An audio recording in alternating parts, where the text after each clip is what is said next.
Students, today நம்ம cost accounting அப்படிங்கிற டாப்பிக்கில் வீடியோஸ் பார்க்க போகிறோம்.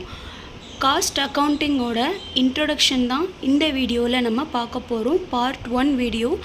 இந்த வீடியோவுக்கு அதுக்கப்புறம் இருக்கிற அடுத்தடுத்த வீடியோஸ்லேயும் நம்ம காஸ்ட் அக்கௌண்டிங் சம்மந்தமான டாபிக்ஸில் சில வீடியோஸை பார்க்கலாம். ஸோ இந்த வீடியோவில் காஸ்ட் அக்கௌண்டிங் சப்ஜெக்டில் காஸ்ட் அப்படின்னா என்ன அப்படின்னு ஃபஸ்ட்டு நம்ம மீனிங் பார்த்துடலாம். So this is cost accounting introduction video. Cost அப்படின்னா என்ன அப்படின்னா, சிம்பிளான ஒரு டேர்மில் சொல்லணும் அப்படின்னா, காஸ்ட் அப்படின்னா அது ஒரு அமௌண்ட். ஓகேவா? Amount of money. காஸ்ட் அப்படிங்கிறது ஒரு amount of money. Amount of money அப்படின்னா அது ஒரு தொகை, ஒரு ஒரு ஒரு அமௌண்ட் ஆஃப் மணி. அப்படி இல்லைன்னா ரிசோர்ஸஸ் அப்படின்னு சொல்லுவாங்க. இதை என்ன பண்ணுறாங்க, ஒரு மணியை என்ன பண்ணுறாங்க, ஒரு தொகையை என்ன பண்ணுறாங்கன்னா, you have to give up to get something. ஒரு விஷயத்தை பெறணும் அப்படின்னா ஒரு விஷயத்தை இழந்தால் தான் முடியும். அதுக்கும் பதிலாக நம்ம காஸ்ட் அக்கௌண்டிங் மீனிங்கில் சொல்லணும் அப்படின்னா, ஒரு விஷயம் நமக்கு கிடைக்கணும் அப்படின்னா, ப்ராடக்டாக கிடைக்கணும், ஃபினிஷ்டு குட்ஸாக கிடைக்கணும் அப்படின்னா அதுக்கு நம்ம ஃபினிஷ்டு குட்ஸாக மாற்றுறதுக்கு தேவையான பொருட்களை செலவு பண்ணி அதை வாங்கணும். அதை வாங்கினா தான் அதை யூஸ் பண்ணி நம்மளால் ஒரு ஃபினிஷ்டு குட்ஸாக மாற்றி அதை நம்ம விற்க முடியும். அது மூலயமா நம்ம ப்ராஃபிட்டை ஏர்ன் பண்ண முடியும். ஓகேவா? So it is the value. Cost அப்படிங்கிறது என்னென்னா அது ஒரு value. It is the value of what you spend on thing. இப்போ முன்னாடியே சொன்ன மாதிரி ஒரு மதிப்பு. காஸ்ட் அப்படிங்கிறது ஒரு மதிப்பு. நீங்கள் அதுக்காக என்ன பண்ணுவீங்கன்னா, ஒரு விஷயத்தை ஸ்பெண்ட் பண்ணுவீங்க, செலவு பண்ணுவீங்க. அந்த காசை எதுக்கெல்லாம் செலவு பண்ணுவீங்கன்னா, மெட்டீரியல், லேபர், எஃபர்ட் டு பைனா ஒரு இடத்துக்கு போய் வாங்கிட்டு வரதுக்கு ஆகிற செலவு. ஓகேவா? இது எல்லாமே நீங்கள் பண்ணால் தான் உங்களுக்கு என்ன கிடைக்கும் அப்படின்னா, டு கெட் சம்திங். நீங்கள் என்ன ப்ரொடியூஸ் பண்ண விரும்புகிறீங்களோ, என்ன மாதிரியான ஃபினிஷ்டு ப்ராடக்டை நீங்கள் உருவாக்கணும்னு நினைக்கிறீங்களோ, எதை கஸ்டமர்கிட்ட எடுத்துகிட்டு போய் சேல் பண்ணி ப்ராஃபிட்டை அடையணும் அப்படின்னு நினைக்கிறீங்களோ, அது உங்களுக்கு கிடைக்கணும்னா ஃபஸ்ட்டு திங் நீங்கள் அதுக்கு ஸ்பெண்ட் பண்ணி ஆகணும். You have to give up to get something. அதுதான். இப்போ மெட்டீரியல்னால் என்ன, லேபர்னால் என்ன, எஃபர்ட் டு பைனா என்ன, இதெல்லாம் நம்ம பார்க்கலாம். இப்போ பார்த்தீங்கன்னா நம்ம ஜென்ரலாக காஸ்ட்னா என்னென்னு பார்த்தோம். அதுக்கப்புறம் பார்த்திங்கன்னா, இப்போ ஃபார் கம்பெனி சைடு எடுத்துக்கிட்டிங்கன்னா, காஸ்ட்டுன்னு அவங்க எதை சொல்கிறாங்கன்னா, cost is the money spend to produce a goods or services. முன்னாடியே சொன்ன மாதிரி கம்பெனியை பொறுத்த வரைக்கும் காஸ்ட்டுன்னு அவங்க எதை சொல்கிறாங்கன்னா, ஒரு தொகையை அவங்க ஒரு பொருளை ப்ரொடியூஸ் பண்ணுறதுக்கு, உருவாக்குறதுக்காக செலவு பண்ணியிருப்பாங்க. மணியை செலவு பண்ணியிருப்பாங்க. பார்த்தீங்களா? எவ்வளோ மணி ஸ்பெண்ட் பண்ணுறாங்களோ அதை தான் காஸ்ட் அப்படின்னு சொல்கிறாங்க. ஓகேவா? இதே பையரை பொறுத்த வரைக்கும் அவங்க என்ன அவங்களுக்கு அது எப்படி அப்படின்னா, அது காஸ்ட் கிடையாது. அந்த பையரை பொறுத்த வரைக்கும் அது என்ன விஷயம் அப்படின்னா, ப்ரைஸ், விலை அப்படின்னு அவங்க அதை சொல்லுவாங்க. ஏன் பையரை பொறுத்த வரைக்கும் அந்த விலை அப்படின்னு அது மாறுது அப்படின்னா, தே பே ஃபார் தட் ப்ராடக்ட். இப்போ ஒரு பொருளை ஒரு பையர் போய்ட்டு ஒரு கடையில் வாங்குகிறாங்க, ஒரு ஷாப்பில் வாங்குகிறாங்கன்னா அவங்க ஃப்ரீயாக வாங்கிட்டு வர முடியுமா? முடியாது. ஸோ அமௌண்ட்டை பே பண்ணி வாங்கணும். அது ப்ரைஸ் அப்படின்னு சொல்கிறாங்க. ஸோ கம்பெனியை பொறுத்த வரைக்கும் அது என்ன அப்படின்னா, money spend to produce goods. பையரை பொறுத்த வரைக்கும் என்னென்னா, அது ஒரு ப்ரைஸ். இதுதான் ரெண்டு பேருக்கும் மாறுது. எப்படி மாறுதுன்னு பார்த்துக்கோங்க அந்த அமௌண்ட் அப்படிங்கிறது. எக்ஸாம்பிள் பார்க்கலாம். இது ரொம்பவே சிம்பிளான எக்ஸாம்பிள், உங்களுக்கு ஈஸியாக புரியறதுக்காக இது கொடுத்துருக்கேன். இப்போ பார்த்தீங்கன்னா, ஒரு பையர் இருக்காங்க அப்படின்னா, அவங்க ஒரு காஃபி சாப்பிட்ணுன்னு நினைக்கிறாங்க. ஸோ காஃபிக்கு அவங்க வேணும் அப்படின்னா அவங்க என்ன பண்ணணும், அந்த காஃபி கவுண்டரில் போயிட்டு பே பண்ணணும், மணியை பே பண்ணணும். ஓகேவா? ஸோ மணியை பே பண்ணால் தான் அவங்களுக்கு என்ன கிடைக்கும் அப்படின்னா, அந்த காஃபி அப்படிங்கிறது அவங்களுக்கு கிடைக்கும். ஸோ காஸ்ட் ஆஃப் காஃபி அப்படிங்கிறது பையரை பொறுத்த வரைக்கும் என்னென்னா, அது ஒரு மணி, ஒரு ப்ரைஸ் அப்படின்னு நம்ம சொல்லுவோம். ஓகேவா? பையரை பொறுத்த வரைக்கும் அது ஒரு price. They have to pay the money in the counter. அப்போ தான் அவங்களுக்கு காஃபி கிடைக்கும். இதே நம்ம பிஸ்னஸில் பார்த்தோம், கம்பெனி சைட் பார்த்தோம் அப்படின்னா, காஸ்ட் அப்படிங்கிறது டோட்டல் மணி, அதுக்கப்புறம் எஃபர்ட்.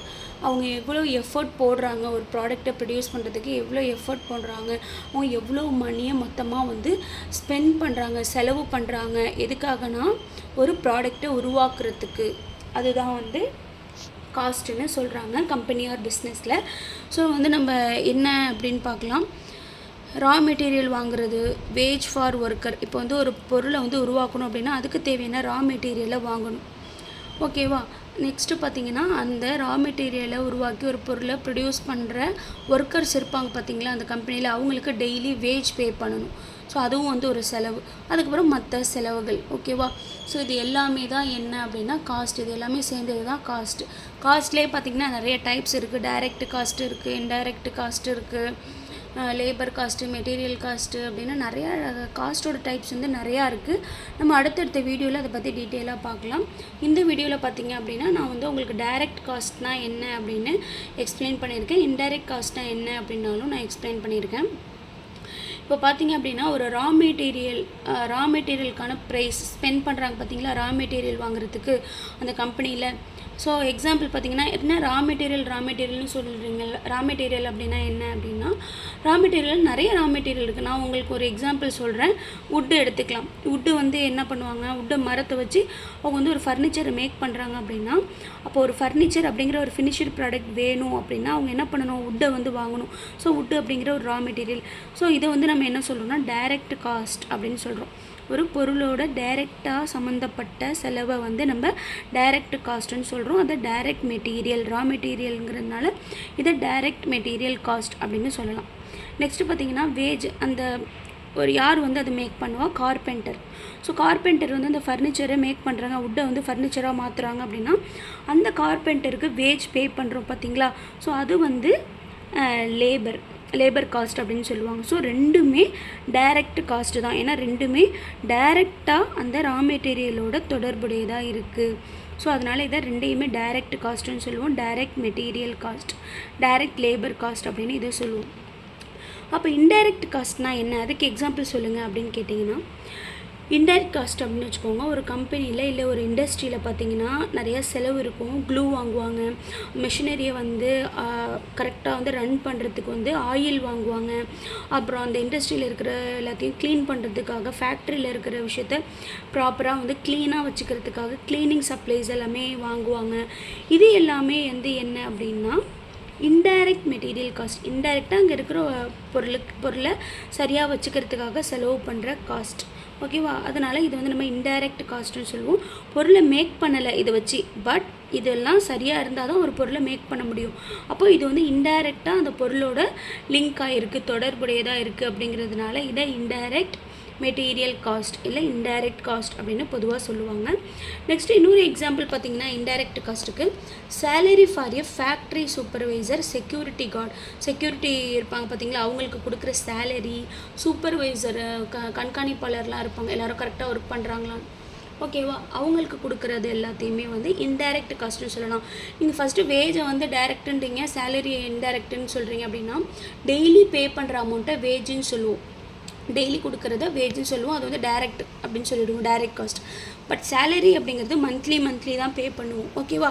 ஸோ அதனால் இது வந்து இன்டைரக்ட் காஸ்ட் அப்படின்னு சொல்லுவோம். இல்லைனா இன்டைரக்ட் லேபர் காஸ்ட் அப்படின்னு கூட நம்ம இதை சொல்லலாம். ஓகே ஸ்டூடெண்ட்ஸ், கண்டிப்பாக உங்களுக்கு இந்த வீடியோ ரொம்பவே யூஸ்ஃபுல்லாக இருக்கும் அப்படின்னு நான் நம்புகிறேன். இந்த வீடியோவில் நம்ம இன்ட்ரோடக்ஷன் பார்த்துருக்கோம், காஸ்ட்னா என்ன அப்படின்னு, அதுக்கான மீனிங் வந்து பார்த்துருக்கோம். கம்பெனி சைடு எப்படி காஸ்ட் வந்து மாறுது, பையருக்கு காஸ்ட் வந்து எப்படி சொல்கிறாங்க. நெக்ஸ்ட்டு பார்த்திங்கன்னா வந்து எக்ஸாம்பிள்ஸ் எல்லாமே நம்ம காஸ்ட்டுக்கு பார்த்தோம். அதுக்கப்புறம் டைரக்ட் காஸ்ட் அண்ட் இன்டைரக்ட் காஸ்ட்டுக்கான எக்ஸாம்பிள்ஸ் எல்லாமே நம்ம டீட்டெயிலாக இந்த வீடியோவில் பார்த்துருக்கோம். கண்டிப்பாக உங்களுக்கு இந்த வீடியோ யூஸ்ஃபுல்லாக இருக்கும் அப்படின்னு நான் நம்புகிறேன். அடுத்த வீடியோவில் காஸ்ட் அக்கௌண்டிங் பற்றி வேறு ஒரு டாபிக் பற்றி நான் எக்ஸ்பிளைன் பண்ணுறேன்.